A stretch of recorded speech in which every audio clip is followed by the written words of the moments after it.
Hey guys, whether you know it or not, we have been brainwashed already with all the things and the distractions that we have in the world, like TV, media, news channels, and video games, commercials, music.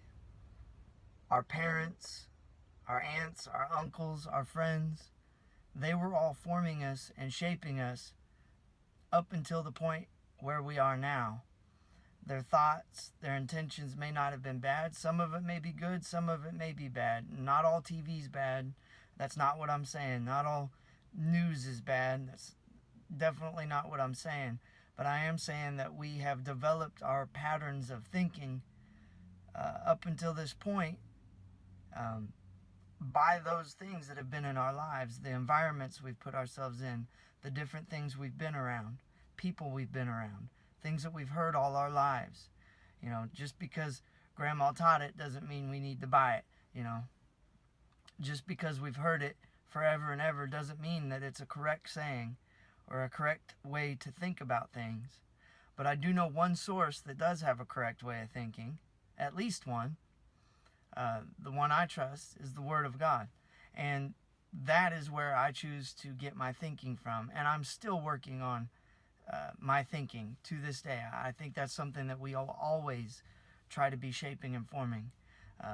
In a way, we need to get brainwashed. We need to wash our brain of all the thoughts and things that got us into addiction and our thinking that we developed through addiction. It's like a computer that gets clogged up with a virus, and you have to completely wipe that computer, and then you have to download new software. And when I get into the Word of God, or I go to meetings, or I go to NA meetings, or AA meetings, or Overcomers meetings, or whatever addiction meeting I'm going to, I'm downloading new information. Every time I go to church, I'm downloading new information in that area that used to be filled with all kinds of stinking thinking.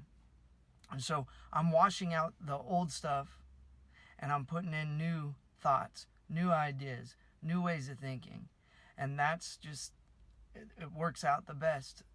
Romans 12:2 says, "Do not be conformed to this world, but be transformed by the renewing of your mind."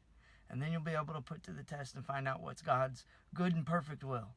Is when you start renewing your mind. And the only way you do that is by putting good information in. What you put in is what you're going to put out into the world. What you are feeding on through your eyes and your ears is what is going to manifest and be exposed in your life. And so I just want to encourage you, start putting good stuff in there. Start recognizing. And when you read the Word, and when you start going to meetings and you start working the steps, you start to recognize those areas that you're not thinking exactly right on. And as you do that, you're able to discard that thinking and form a new pattern of thinking. And that's just, it takes practice, it takes time. Trust me, I'm still working on it in some areas. I know there's some, like finances. I had to, when I first got out of addiction, I didn't understand how to save any money or how to budget money or any of that stuff. So it's not always sinful things that we need to change our thinking on. We have to learn a new way to think about money, a new way to think about drugs, a new way to think about alcohol, a new way to think about marriage, a new way to think about relationships. There's a right way and there's a wrong way, and I did the wrong way for so long that I was well practiced and well versed in doing it wrong. And so now I have to practice. It didn't take me 2 months to get where I was in addiction. It was a gradual fall into that. And so I'm going to give God time to work on me and gradually build me up to where I get the right way to think.